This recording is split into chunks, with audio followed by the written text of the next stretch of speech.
Hey,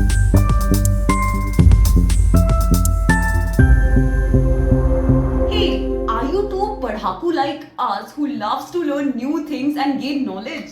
Then this is the right source for you. Make sure you subscribe to our channel to never miss out on any update and like and share our content with your So friends. for this particular session, what we will be going through is building bots. First of all, I'll just discuss the architecture. What we will be following, we will be discussing what exactly a bot do, and then we'll be taking example of GPT here. I'll be giving you a glimpse of Chat GPT, and then we will be ending the session by creating a Chat GPT on our own. So currently, if I talks about evolution of bots, right? We have been interacting with some chatbots where AI was not involved since long time back. If you have seen, there are bots on WhatsApp where you can go and, like, there is an example of Geo. Geo added WhatsApp bot for their online selling, and the market that they were able to target went up to 50% by just adding a bot on WhatsApp. So that's the power of creating bots, because when you are dealing with people, right, and people have a capacity to deal, let's say 15 to 20 people in a day, but a bot can handle any kind of traffic given you are scaling it by machines. So that is a little power of bot, and with time, from chatbots, we are moving to voice bots, and nowadays there are even smart AIs that are talking, and the immersion percentage, I would say, has gone up from 7 to 8% to up to 80%. So nowadays with VR roundabout and Meta creating different metaverses, right? So including AI and talking with chatbots over the metaverse is tending that immersion of around 90-92%. So that is kind of immersion we are talking about, and how really bots are replacing humans. If I talks about what are different benefits of chatbot, as we already know, there are various customer sales, marketing, all these things are being done by chatbot. But to just summarize it up, benefits of chatbot include cost savings, enhances customer engagement, as when customer puts in a message, let's say there is a human sitting behind, human will take some time, whereas if there is a chatbot, the response time will be less than 10 seconds. Then it is used for automatic lead generation. So if you have sitting you have a bot sitting on a website, and let's say human comes and interact.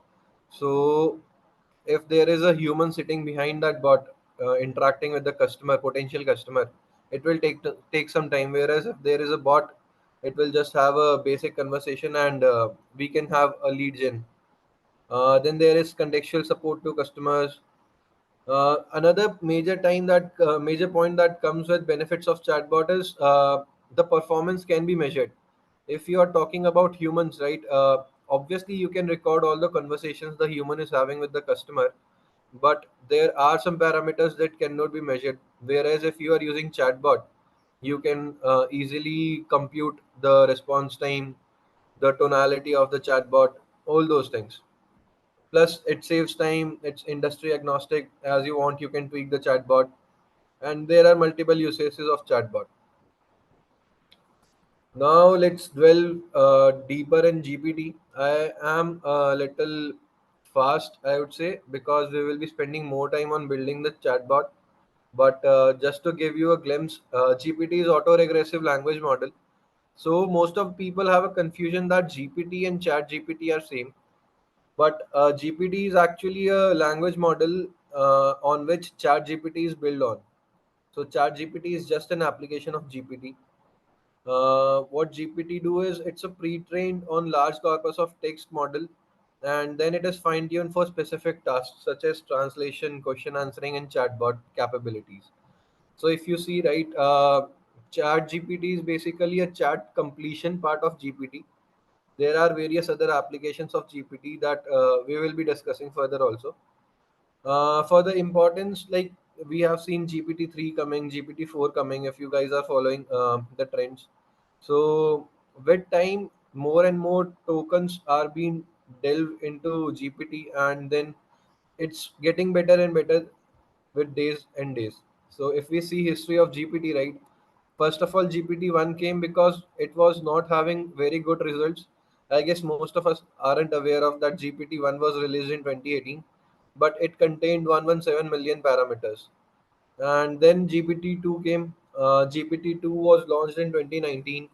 Again, it was not in limelight because it was not having good results, because the parameters count that we were giving it to train it was a little less, 1.5 billion. Then GPT-3 came it in 2020, and that was the time when it came to our eyes that this is something that is building up. The main reason was because the parameter count, right? The amount of data that we are training that model with increased to 175 billion, and with this kind of input given to a model, the results were quite commendable. So that's why GPT-3 came in limelight. And then with time, GPT-4 came, and it contains trillions of parameters. That's why if you see, there are GPT 3.5 is available for free use, but GPT 4 is paid, because the results given by GPT 4 are quite commendable as compared to GPT 3 also. So I guess we will be delving into understanding the prompt. But if you guys have any doubt regarding GPT, I'm open to discuss it. Or let me know if I shall continue.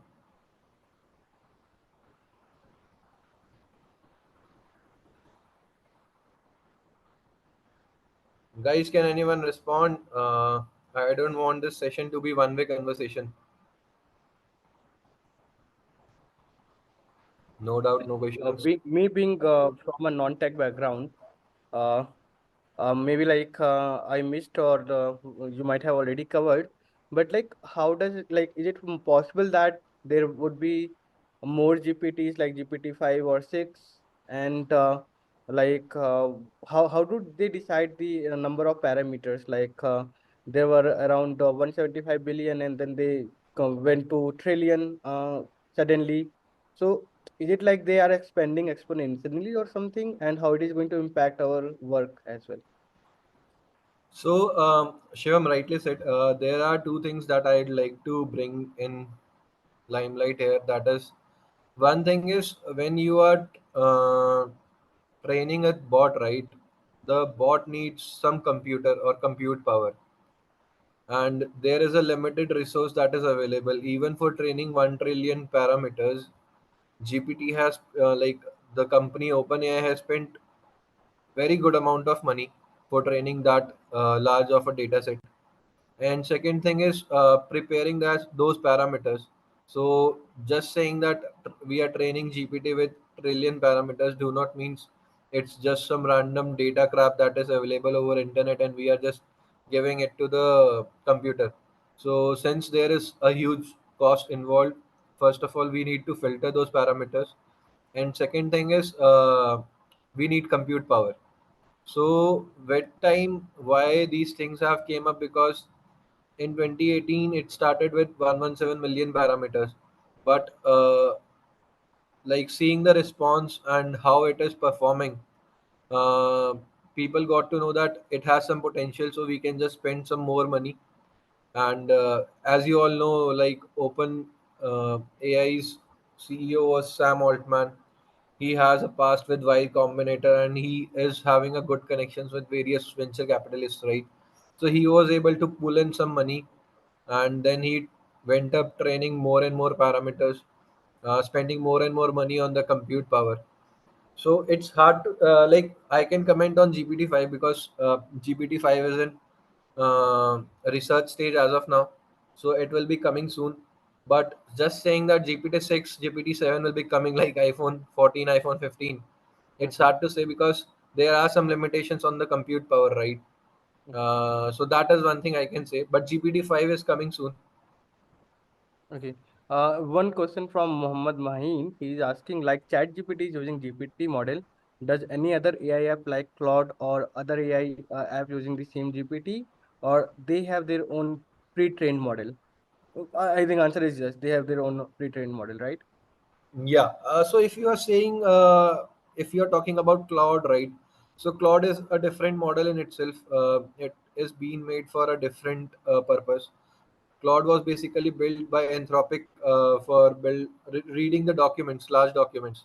So if you see, the GPT is having token limit of 32K, whereas Claude is having token limit of 300K. So we will be talking about tokens. So that is one thing. But yeah, there are some different GPTs. There are some different AI models, or I say AI apps that are using GPT in backend, but not all. I guess if we have started talking about tokens, I would like to discuss one thing. Give me a second. I'll be sharing my screen. This is actually quite good to understand what tokens are.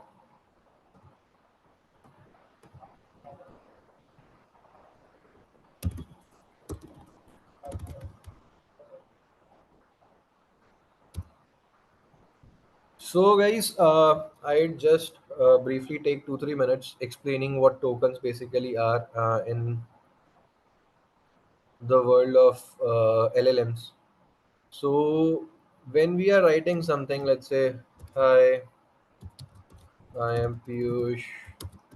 I have interest in backend engineering." So, these are some things that I have written, right? And how this will be converted to something that is understandable by machine is termed as natural language processing. And for that, if you say these are just some words that machine can understand, but it's not like that. It is passed via different mechanisms. So GPT is using its own tokenizer. For other models, there are other ways of tokenizing. So if you see, these are token IDs that are being separated. And if you see the text, so these are 15, like there are 57 characters, but if I am talking about tokens, there are 15 tokens. So basically tokens is something like when we were child, we were taught A B C D, right? So those were the basic alphabets, that creating combinations of those alphabets we can create words, and creating combination of those words we can create sentences, right? So in similar way, the machine or the natural language processing model or algorithm in the backend, what it do is it breaks this whole sentence into some kind of tokens, and then the combination of those tokens is making some sense to machine.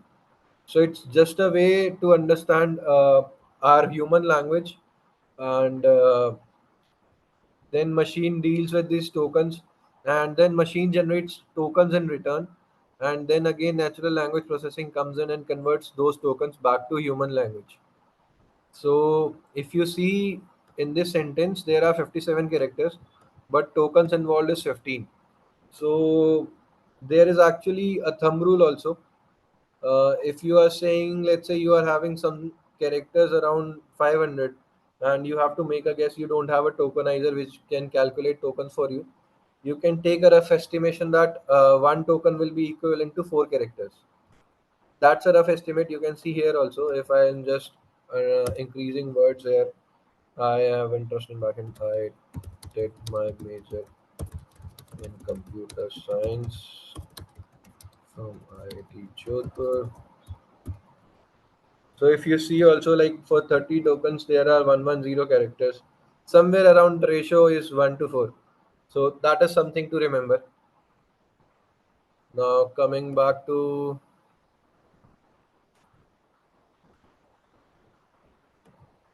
yeah, coming back to our main topic, building the first AI application.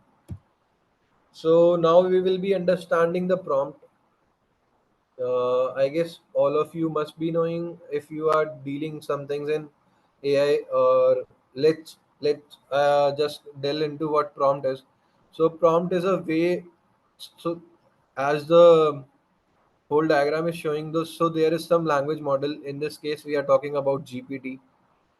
In GPT, when you are interacting with that model, you must be telling that model like you have to behave in such and such manner. So let's say for Chat GPT, the prompt says like you are an helpful AI assistant model. So that is a prompt being given to the model, and whenever you will be giving further inputs, right, that model will understand that I have to respond in this and this manner, and for this input I should be giving this kind of output. Or otherwise, if you are not giving prompt, the model will itself make guesses and will respond you. And if you are talking about, let's say, creating a bot that is helpful for customer support, then the model can give any range of outputs. So let's say a customer comes and says, hi, I have some doubts in buying television. The model can respond like, why do you need television? It's up to the model's creativity what it can respond. So you need to indicate that model like, you are a customer support model, you are a customer support agent, and user will be coming and asking you the questions, and you have to respond in a positive manner. This is a brief outline of what a model prompt can be. So, like, to understanding it a little better, prompt can be divided into some different sections. And you guys must have been seeing like prompt engineering these days are coming into limelight. So there are too many openings for prompt engineers. So understanding the prompt is very important for you to build any kind of AI bots. So if you see different sections, so first of all, there will be task description where you will be writing what this model's actual role is. There will be input indicator like what exact input we will be giving to you. That is question of customer. Then you can say current input. We will be talking about input later. Then you can just give it some output indicators like respond from customer service agent. Hello, thank you for reaching out to us. So these are some things. Now I'll be giving you an example of a problem statement where we'll be learning this prompt a little better. So this is a problem statement that we will be discussing to understand the prompt a little better. The problem statement states, in today's fast-paced world, customers require instant support and assistance. However, the current customer support system struggles to offer immediate 24/7 service. This results in delayed responses, and customers often find it challenging to locate specific information about products or services. There is a clear need for an efficient solution that can promptly answer common inquiries, provide detailed information about products or services, and guide customers through various processes consistently and regardless of the time and day. So, if I just discuss the gist of this problem statement, we have to create a chatbot who can support 24/7 service. That is first key point. And second key point is it can give you promptly answer common inquiries, provide detailed information about products and services, and guide customers through various processes. So this is a problem statement. Now I'll be guiding you where you can go to discuss, like to make your prompt a little better. So you can go to platform.openai.com. So this is a OpenAI's platform where I can get various keys of GPT models, or you can just play around. So here there is a tag called platform. I can ping you also in the chat. So you can visit this place, and you can just make some kind of prompts, give user inputs, and see how your prompt is working.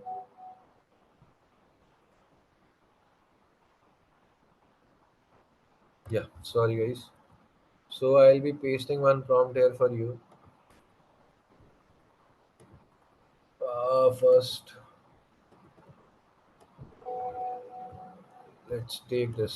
So you are a AI support bot whose task is to guide the customers for their queries.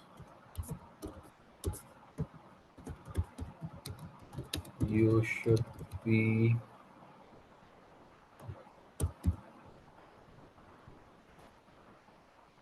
you should talk in friendly manner. So this is a very broader basis prompt.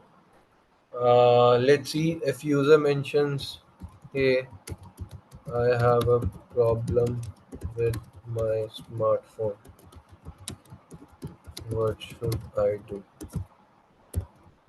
So, just to give you a brief, this is a system prompt where you can just write what system is about. Then you can write user's query here, and when you click on submit, it will be giving the system prompt and user's query as shown already in the slide. Uh, this one. So this is a task description. This is indicator. You will be giving input to the language model, and it will be giving you output. So when I am clicking submit, so this is how assistant will reply. Hello, I am sorry to hear that you are having trouble with your smartphone. Can you please describe the issue you are facing? I'll do best to help. Now let's add another user message that I am having problem with starting it on. Now let's see what it says. I understand how frustrating that can be. Doesn't turn off the first step. So it's making assumption on a generic smartphone and giving you some basic steps on how you can do it. But let's say there is some problem. Let's say let's delete this whole conversation and let's talk about a maker. Can you guide me how to clean my coffee maker? I'm just asking how I can service my coffee maker.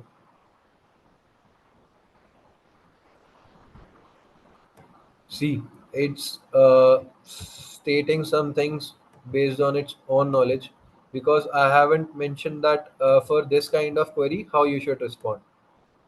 So I can just add if customer asks for cleaning up coffee maker, just say remove filter and then rinse the machine. Now let's remove this. Let's submit it again, see how it says. Of course, the first step is to remove the filter and rinse the machine thoroughly. So now see the kind of command I am saying, like if someone is asking for some things, you can just respond with these things. So it is now starting to triggering the customized responses to the users. But if I say I have 10 products, just writing description for those 10 products will be a little hassle for us also and for AI also to understand. So I'll give you one way. So this is a prompt that I have prepared for you to understand. Okay, this here the view is not good. Let me share my another screen.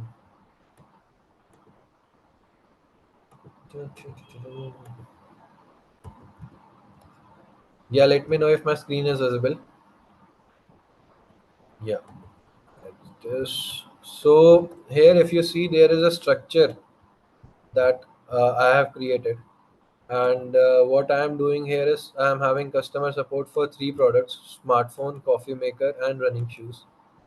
And I can have some basic questions that I can give it. Like if a user comes and asks, "How do I set up my new smartphone?" You can respond it in such and such manner. And I have also mentioned guidelines that be patient and supportive, guiding the user step by step. And then in a similar context I have added for coffee maker running shoes. Now it's a little clean to eyes, and it is also, if you go through internet and just search writing a prompt in a simple text format versus writing a prompt in a JSON format. So this is basically a JSON format. It's key value pair group. I will not be going in depth to what JSON is, but it's just writing something description and then writing the stuff inside it. So you can just say, if you want to tell it, uh, user colon this.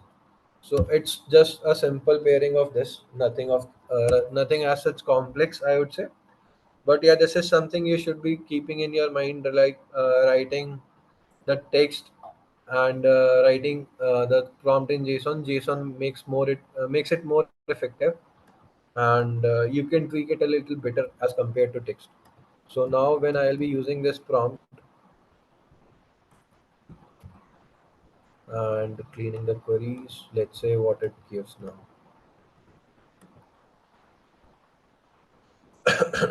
Now see how step by I have mentioned, be patient, supportive, and guiding the user step by step. So it's giving me the output in step by step manner and counting 1, 2, 3, 4. So you can make the prompt more robust, as in how you want to use your chatbot as. Let's say I want to now add another product as compared to smartphone or coffee maker. You can just go ahead, copy paste it, and tweak the queries a little as per your usage. Now there is one more thing that I like your eyes to catch on is, these are all the different models that are available on chat gpt. As of now we'll be using GPT-4. There is this temperature setting. So there are some 3 to 4 settings in a model on GPT. For temperature ranges from 0 to 2. And if you want to understand what temperature is, so basically, let's say I am reducing it to, I am maxing it out to 2. And when I am clicking on submit, see, it is just creating some random text. So that is what happens when you increase the temperature. Also, you can see here, it controls randomness. So if you are maxing it out, the GPT will be creating any random context as per the model, as per the given input. And if I am reducing it to 0, it will be more and more precise in nature.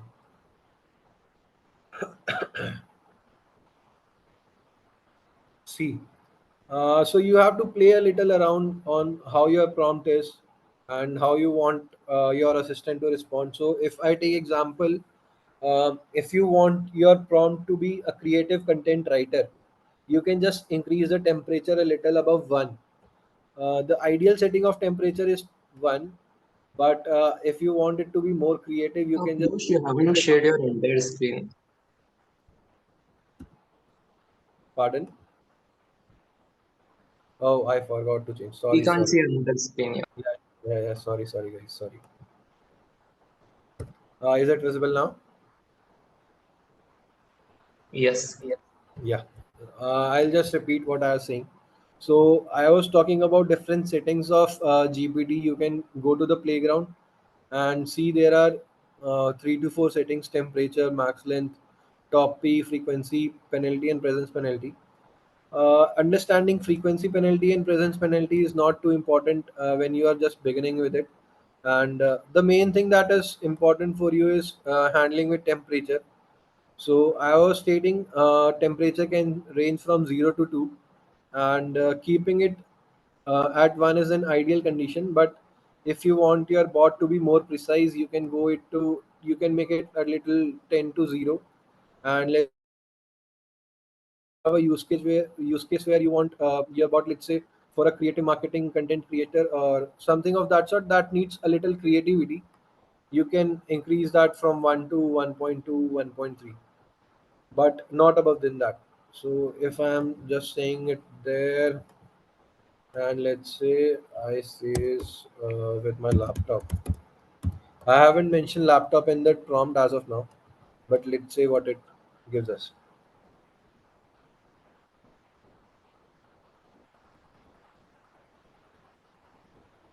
This is it's giving at 1.17 some basic steps to clean my laptop. Let's see what it gives when temperature is 0.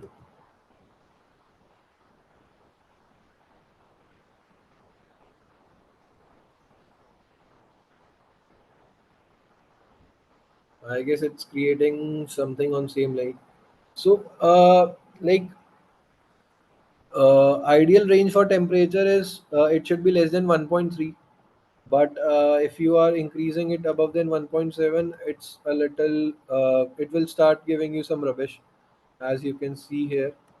But as per your use case, I'm currently not able to give correct use case, I guess. But let's say you are having product list of about 20, and you want Mhm. your chatbot to restrict to that 20 things only. So in that case, you can make the temperature to 0. So you have to play around with it a little. That's why the name is playground. You can play around your prompt. You can play around how user can give inputs and check if your assistant is working fine or not with that given input or system prompt. So I'll take a little pause here. I would give it to Shika. If you guys have any doubt, let me know in the chat section. Yeah, Shika, are you there? She's joining. Fine. Uh, Let me know, guys, if you have any doubt.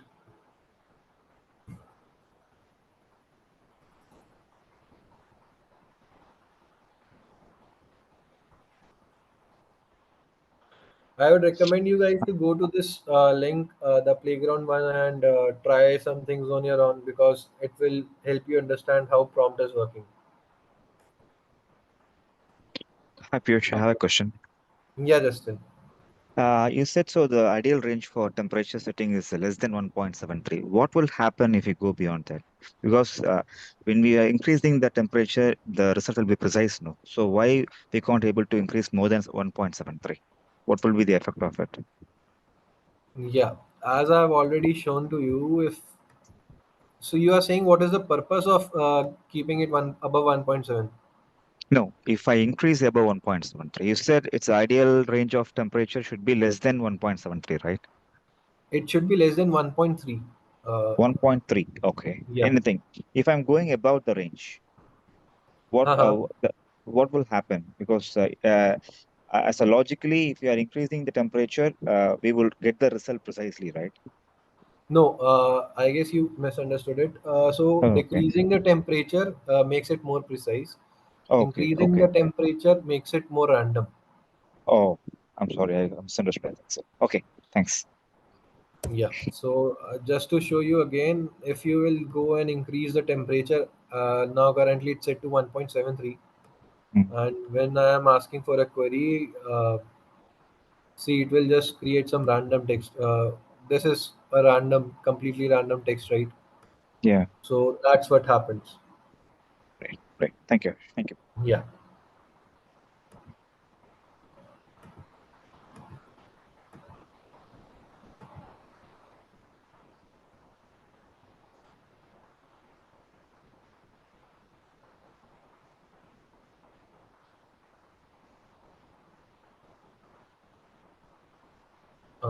Shivam, are you there?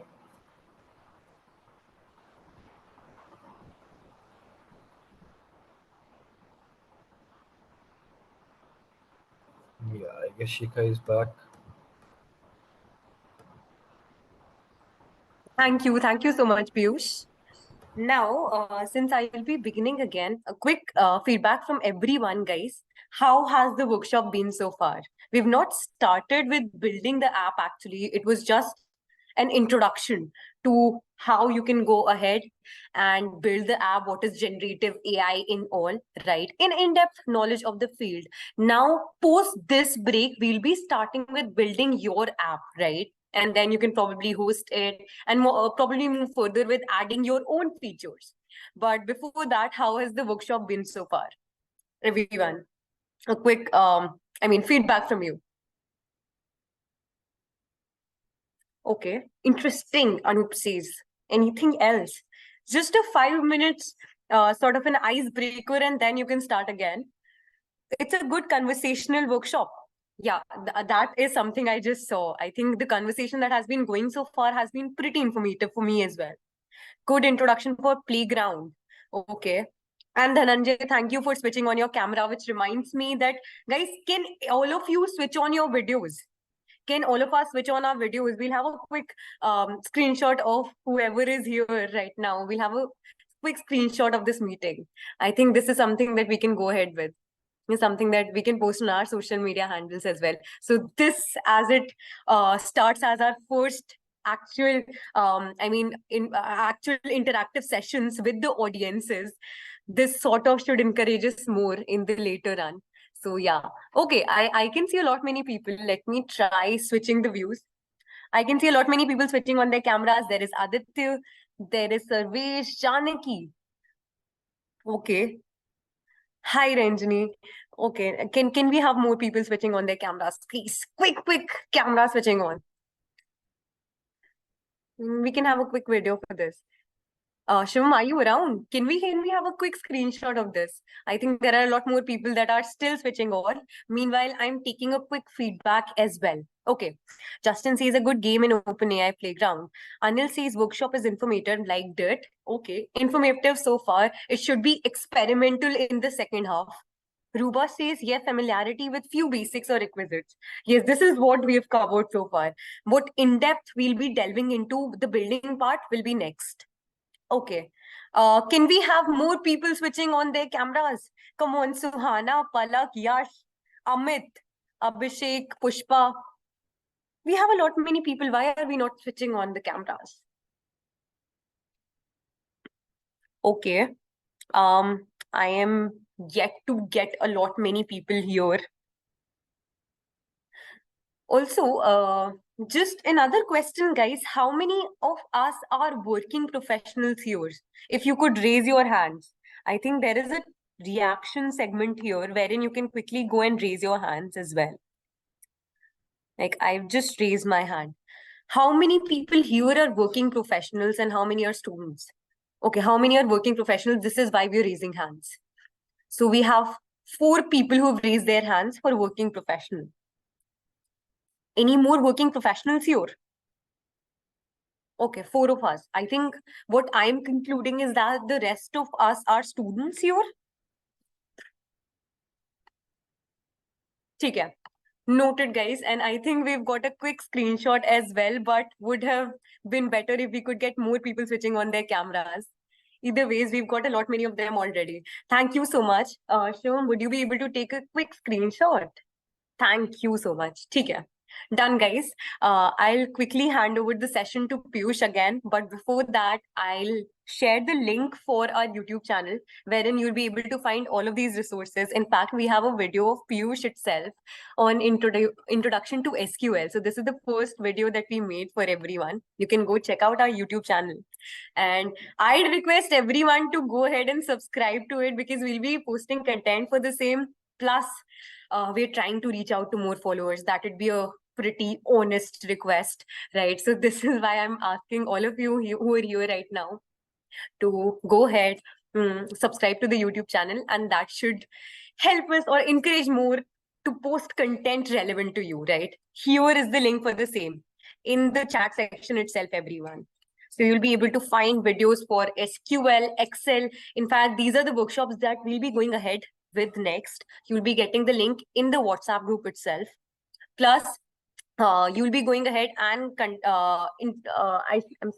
you'll be going ahead and covering the remaining bit of the workshop now, post which we'll be giving you an introduction to what we are doing and what courses we'll be going ahead with, right? So over to you, Piyush, and then we can probably start again.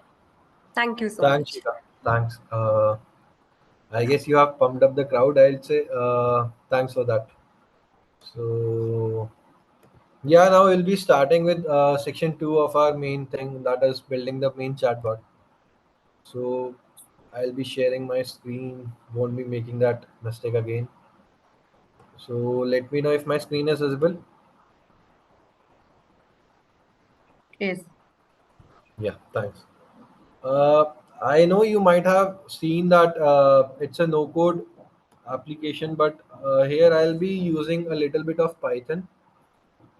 Why I'll be using a little bit of Python is because here what I can do is I can just share you this file and share you this. So this is basically a Google collab. And if you guys are into the field of data science, you must be familiar with it. It's just a way of providing Jupyter notebooks by Google. But if you guys are new to this, don't be scared of this, I would say.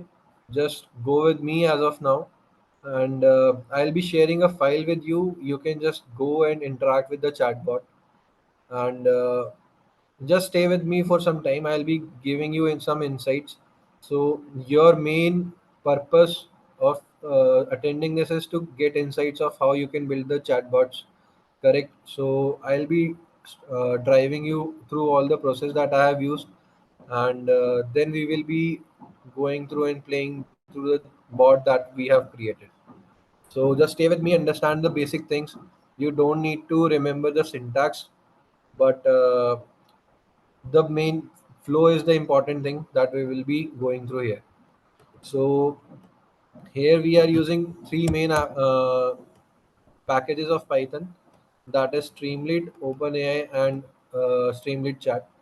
So as you have known, we are talking about GPT, so we will be using APIs of GPT. And if I just make you understand a little better, I'll be creating one diagram for you guys. So this is front end, this is back end, and there is one server of GPT. So I'm not sure how many of you guys are from engineering background. So I'll be just covering a little basic on how front end back end is working. And there is this open slash chat GPT. So there is a front end that we are building on using Streamlit, and then there is backend that is built on Python. So and then backend is interacting with APIs of ChatGPT. So basically, when you are writing some input, our backend will be sending that input to a server, or let's say to another machine. The machine is having the chat model with it. It will be computing that input and respond as I have shown already. Just give me a sec. I'll pull that again here.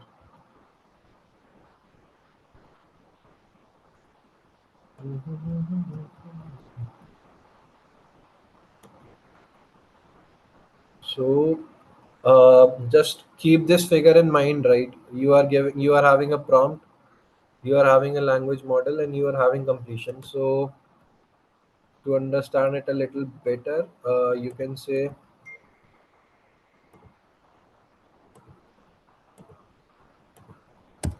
you are having prompt. Just rewrite it. Prompt, and then there is something in between, and then there is this model. So you are, let's say this is a machine or interface. So there is this model, there is this prompt, there is this interface, there is this model, and then this model will be computing that, replying to interface, and this interface will be replying to you. So this is a basic brief diagram of what we are building as of now. And as I have already said, these are some of the libraries I'll be using. Now I'll be talking about how we are using these things. So I have created one OpenAI. I have imported one OpenAI, and the things we were using in Playground, right? It's just the code written that we can do similar things that we were doing in the Playground. So let's go through the code first. Just a quick heads up, how many of you are aware of Python language, or have worked in it, or have learned about it, or have heard at least? If you guys can give me a just quick heads up, thumbs up from Rajni, from Shankar, from Shivam. Okay, so I'm understanding that some of you have basic introduction to Python. Yeah. So if there is some godfather of Python sitting behind the cameras, don't laugh at me. It's just a basic application, and I am covering a set of audience. So there are people that know Python, and there are that are not aware of it as of now. So if I talks about the flow, so there is this main function written, and inside the main function, I have instantiated a library of Streamlit. If you guys are not able to understand what I am saying, just stay with me for some time. I'll be making sense in a little time. I am giving this title, let's say, read only mode. Connect. Just give me a sec. I guess I have disconnected from the collab.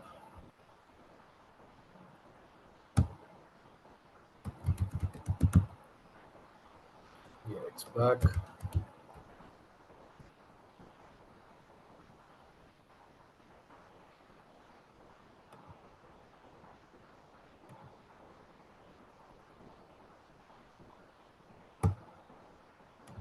Just create a new file. App.py. Let's paste our.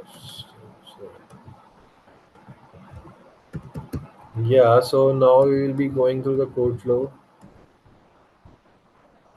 In this, I have instantiated it with st.title. So it's basically a streamlit I have imported. Streamlit is basic framework that is a basic library which helps you build front end without much having pain on how UI should look like. It will just serve you basic functionality. So chat application of official Padaku.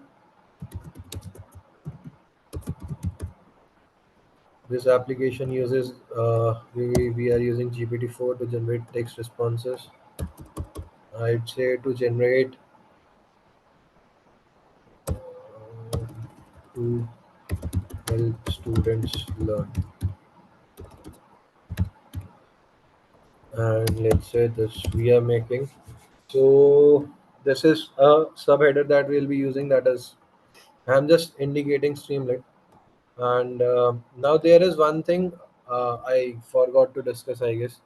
So there is one problem in GPT as of now. That is, it do not provides you a medium to store the memory. So if I talks about this, let's first have some experiments.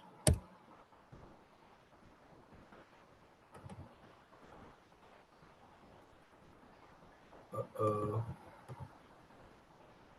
let me just take the string of API key. Yeah, I guess you guys not be knowing.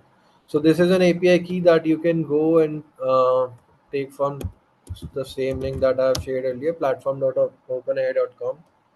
So this is actually a paid key because the models of OpenAI is not available for free as of now. So you have to create a secret key. You can go to this link. I'll be sharing this on the chat. You can go to this link and create a new key for yourself, give it some name, and it will be created and you can use it. So this is a key I am using for my project. So I let's see, let's ask a question. Who is Barack Obama? I am using this GPT-3 model. Okay, I have to first make an input of launching.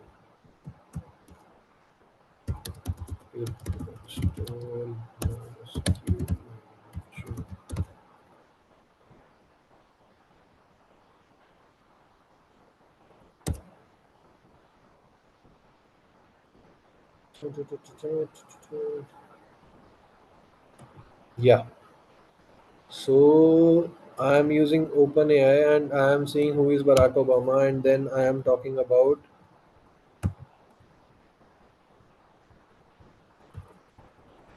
what is his birth date.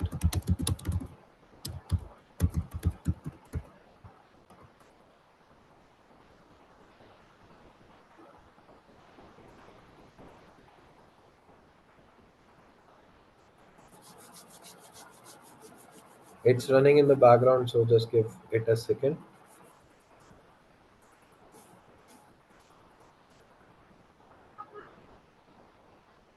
These are just the warnings. Ignore it. Yeah. So the problem that I was talking about, right? First of all, I have asked who is Barack Obama. He is able to answer it. Barack Obama is former president of US and some basic information. But when I ask what is his birth date, the GPT model is not able to remember what our previous conversation was. So ideally, when we are talking to a chatbot or let's say to a human, we keep in mind, right, that earlier I have talked about Barack Obama. So when I am asking what is his birth date, he should be responding to me about Barack Obama's birth date. But when I am talking about GPT models, so GPT is not able to remember the previous charts that we have done with it. So he is just saying I am an AI and don't have information on specific individuals. Can you give me a name for me to assist you better? So if I have written here what is Barack Obama's birth date,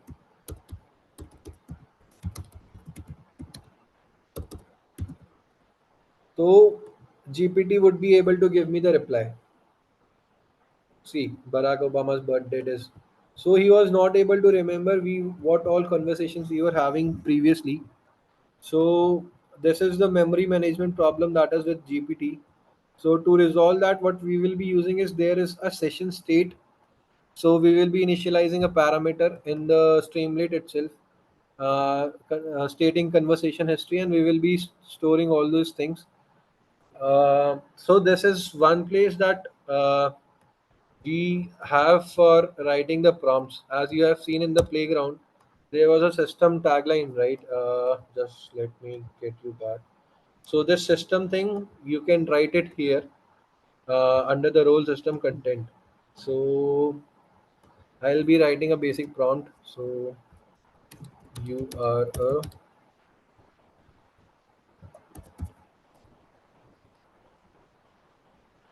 supportive teacher. You are good in Python, and students that have doubts in Python will come and ask queries. So this is the prompt I have given, and what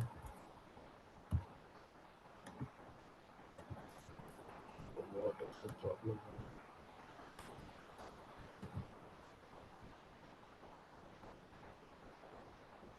Yes, yes, yeah. So this is the system prompt that I have given, and now you can just go ahead and run this application. So I am using local tunnel for the guys who are aware of what Python works and how Python works basically. So I'll be using local tunnel to host this Streamlit application. Now I'm running this, and yeah, now I'm creating a local tunnel to host the Streamlit application. You can find it in this link. Also, yes.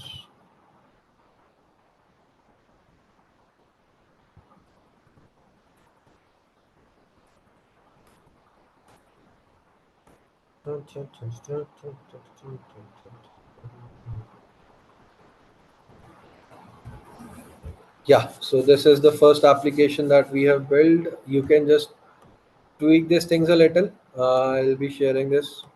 So we are running a little short on time, so I'm not going in depth what we are dealing about, but just give you an input. So we are taking input from Streamlit.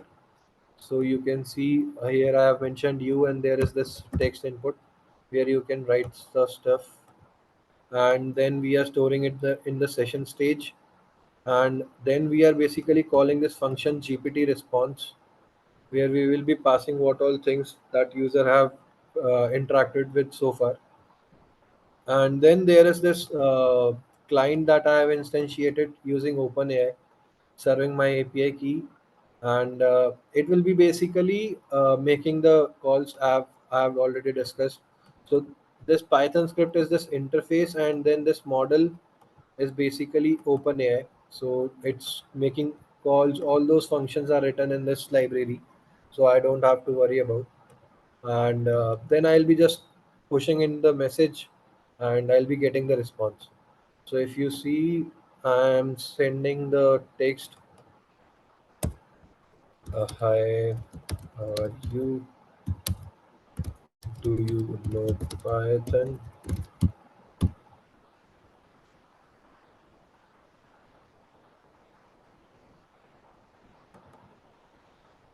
Hi, how are you? Do you know Python? Hello, I am here to help you. Yes, I am well equipped to assist you with Python. Feel free to ask me any question. Let's say, do you know C++? Let's ask this question. So C++ is just another language in computer. Let's say what it replies. So see, I have written the prompt that you are a Python teacher. So it's saying I am here to assist you primarily with Python queries. However, if you have any specific question about C++ or programming concepts in general, feel free to ask. So if I just go back to my application and tweak this a little, you are good in Python and students have doubts and will ask the queries. If students ask anything else than Python, just say I know only Python. So see, this is the power of prompt that I was talking about earlier. And if you know how prompt works, you will be able to create more effective applications. So I'll just save this and rewrite it. I'll be sharing this with you. You can just go around and play with it. Yeah, you can just click the link, and for the password that it will be asking, so this is the password. You can enter this and you can play around with it. So now I'll be asking, do you know CPP? Let's see what it replies. I am focused on helping with Python questions. If you have any Python related queries, need Python project, feel free to ask. For C++, I recommend seeking resources or experts specialized in C++. See, earlier I've asked same question, do you know C++? It is saying that I can help you. But when I say key, don't help with anything else than Python, it's just saying that if you have any queries with Python, you can ask me. Otherwise, if you want to understand some things on C++, you can go seek resources and experts specialized in C++. So, yep, that is a little, I would say, for the terms of application. For guys who know Python, I can just spend some more minutes understanding it, making it understand a little better. So, if other guys are having some doubts or don't know Python, you can just go and play with this application a little. Meanwhile, I'll just go and revise this, what things we are using and how we have made it. So just to revise it, we are using these three main libraries. We are not using LangChain as of now. Streamlit and OpenAI are the two major ones. Streamlit chat is just an extension. And then we are using local tunnel. So local tunnel basically provides you a means where you can host your application on Google Colab, and you can share it with various other peoples. So it's just like opening a local port to the public internet. That's it. And this is the major file that we are talking about. The command to run it is streamlit run content app.py content logs. I have just added this because I need it. If there are some logs or there are some errors, I can just see it over here. If you add some print statements, you will be able to see in this file. So I'll be sharing this file IPYNB. You can play with it around a little also. Uh, and then in the main function, just because this is very small of an application, you can go ahead and add different features as you want. But just I have had in mind three basic features. One thing is the previous chart should be able to the user should be able to see the previous chart. That is one requirement. Second requirement is when user is giving input, the previous chart is also like the problem I was talking about. If I just says who is Barack Obama, the memory problem that I was talking about earlier. So I have used Streamlit session state and added chat history into it so that I can just use it again and again as per my usage. So you see, it's giving you basic information on Barack Obama, and let's say what is his birth date. Yeah, who is his wife?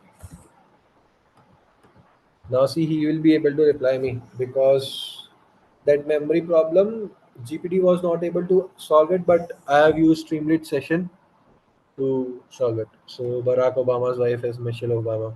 So it's correctly able to answer me because it is now able to store the memory of all the things we have asked it earlier. So that is another thing. So that thing is dealt here. So the main function starts, and if chat history is not there, I am just instantiated it with a empty array. And if conversation history is not there, I am just instantiating it with a system prompt. So here you can just go ahead and change the prompt and play with it around a little. And then there is this field of user input. User can give input and click on send button. As soon as send button is pressed, I'll be appending the messages in chat history, and then there will be a function called where I'll be making call to GPT or GPT APIs and sharing all the prompt that is there, and we'll be getting in result the output that is shared by assistant uh, that I have already discussed in prompt, and then I'll be able to answer all the queries. So I guess we are at 12:24. I'll be now opening to questions. So just push me the questions.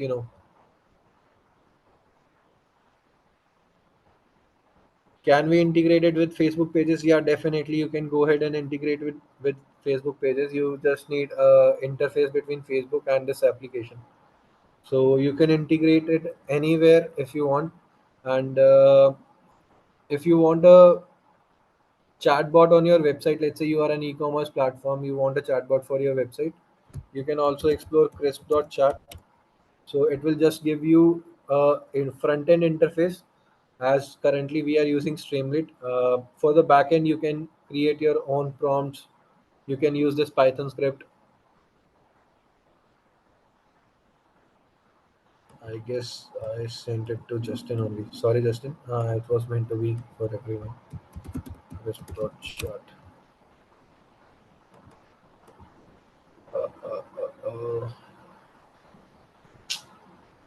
Why is it not defaulting it to?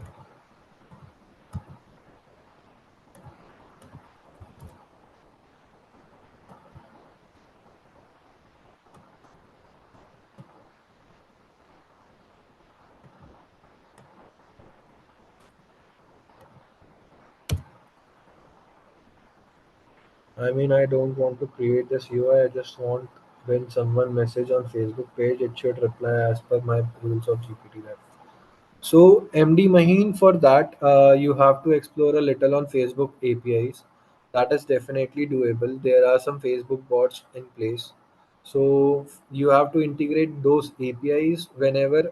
So there is a server. I'll just describe how that structure will look like. Uh, so there is this Facebook.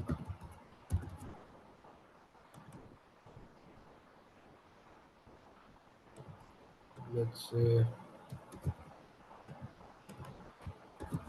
user sends a message. So what will be happening in the backend is this is your script, मान लो. User sends a message. This will be triggered via Facebook webhook, and this script will run.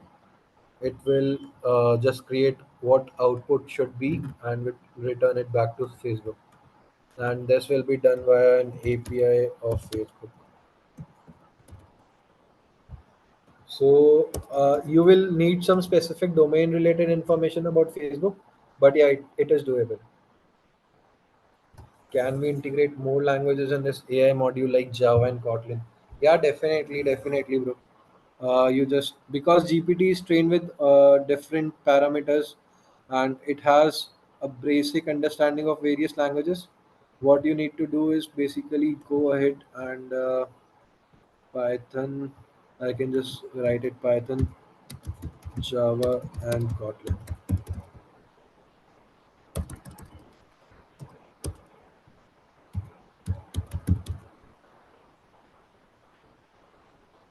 In Python, Java,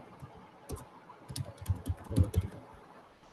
And if I'll just save it and rerun it, now it will be able to give me queries answers on Java also. So what is multi-threading in Java? It will just give me the reply.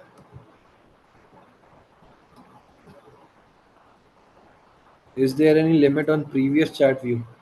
So currently it's been dealt with Python. I have not applied any limit on previous chat view, but there is a problem. So when you are going on and writing in things, different things, so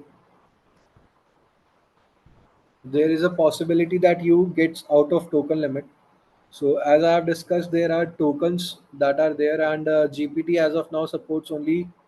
GPT has various. So I'll just show you models. Docs.